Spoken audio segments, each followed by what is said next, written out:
A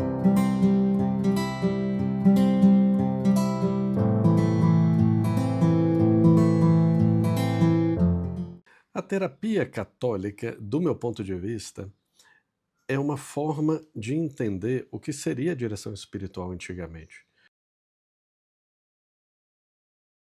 Hoje, nitidamente, não temos mais sacerdotes para atender as pessoas. E temos muitos sacerdotes, sim, mas é quase impossível em certas cidades achar um padre que atenda em direção espiritual, em acompanhamento, porque a demanda dele é muito alta, porque já está difícil, inclusive, atender em confissão, né? Um pároco que tem ali 50 mil pessoas na paróquia dele, como é que ele faz? Ou até mais.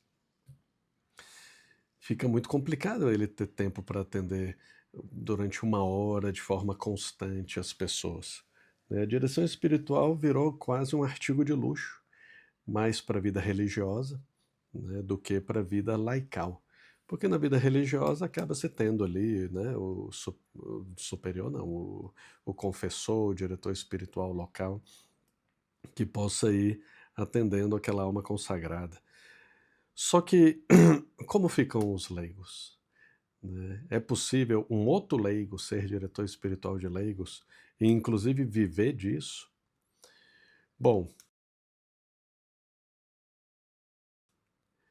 Papa Francisco, em 2018 ou 19, numa homilia aos seminaristas de Roma, ele comenta que os leigos podem ser diretores espirituais.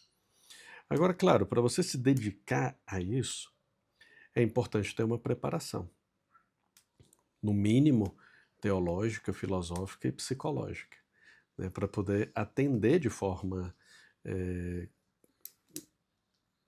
profissional aqueles que te buscam.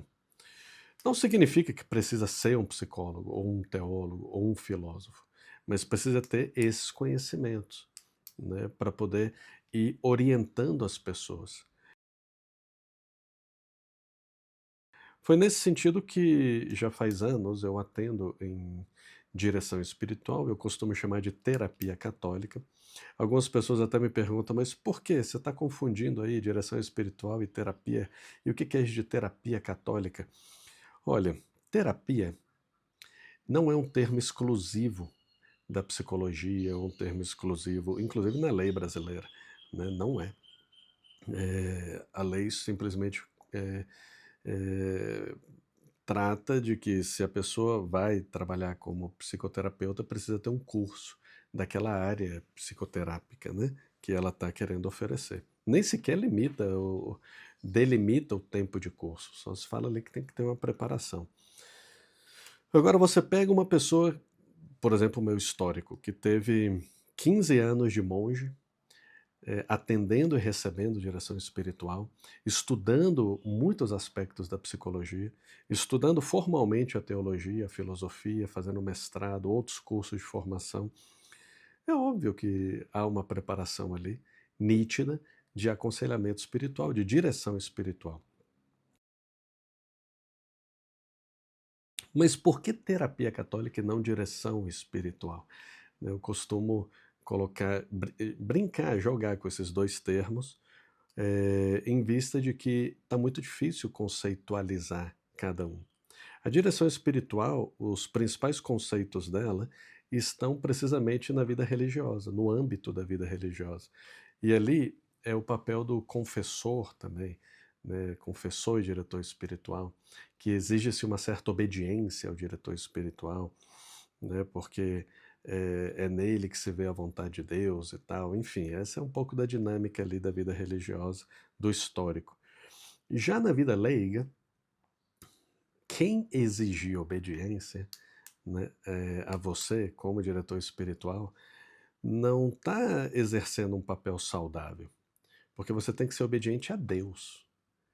Então a direção espiritual é simplesmente um mero instrumento que pode ou não estar aí. É Deus que te guia, é Deus que te orienta.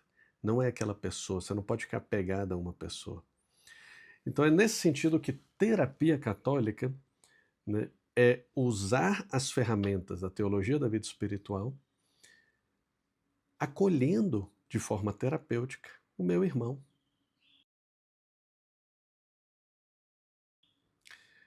Bom, posso fazer disso um trabalho? Sim, por que não?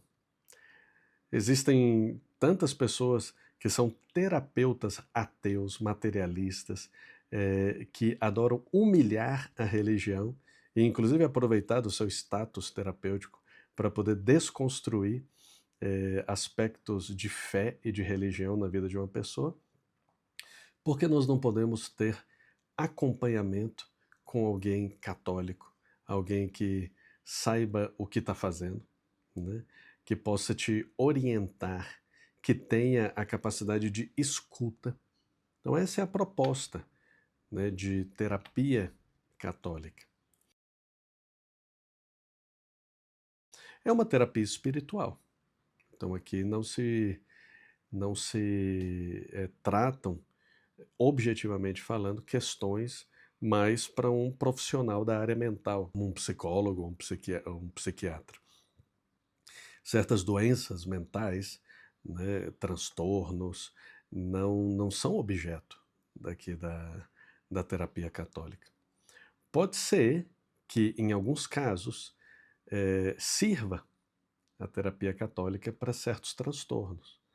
Né? Por quê? Porque são transtornos que, com a simples escuta e racionalização interna do que a pessoa está passando, possa ter um efeito interessante, obviamente, juntando um tratamento farmacológico junto com o médico, né?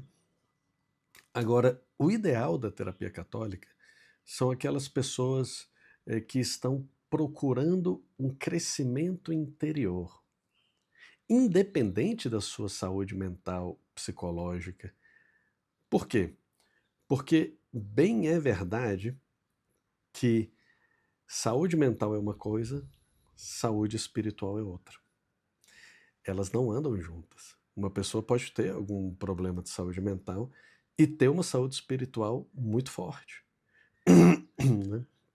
Na concepção que ela tem de Deus, na oração, no oferecimento que ela faz, inclusive do próprio transtorno. São coisas diferentes.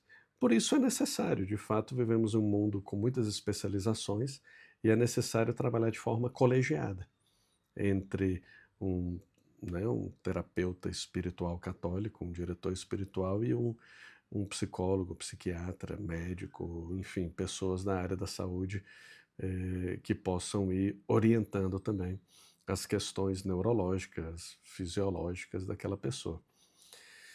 Bom, isso é o conceito, né, de terapeuta católico.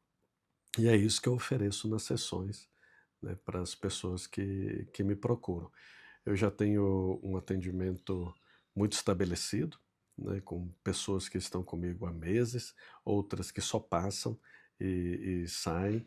Né, tenho histórico de atendimento na Itália, né, na Espanha e muitas cidades aqui do Brasil, onde, quando eu era monge, né, eu pude morar e também atender essas pessoas. Já agora, como leigo, porque eu fiz um sério discernimento vocacional, né, no final do meu percurso ali de preparação para o sacerdócio, e saí um pouquinho antes da ordenação sacerdotal. Agora, como leigo, casado, eu procuro sempre ter uma atitude de, né, humildade diante das pessoas que me procuram. Né? Não tento impor nada a ninguém. Aqui é um caminho de diálogo, claro que colocando sempre a verdade, né, no meio do diálogo, tentando sempre trazer o Espírito Santo para que ilumine a consciência, as consciências, a minha e a da pessoa que está tendo a direção espiritual. Né? Estou em constante aprendizado, então trata-se de uma terapia onde eu tenho a clareza que é necessário que eu também esteja em oração, que eu também esteja vivendo os sacramentos, antes de pedir para as pessoas viverem, apesar de que o anúncio do Evangelho, de certa forma, não sempre vai ser superior a quem prega o Evangelho. Né? Isso é a terapia espiritual católica, e isso é o tema que nós vamos abordar nesse mini curso sobre terapia espiritual católica. Caso você tenha algum comentário, pergunta, já coloca aí também nos comentários abaixo, para que a gente possa ir desenvolvendo esse mini curso. Um grande abraço, fica com Deus.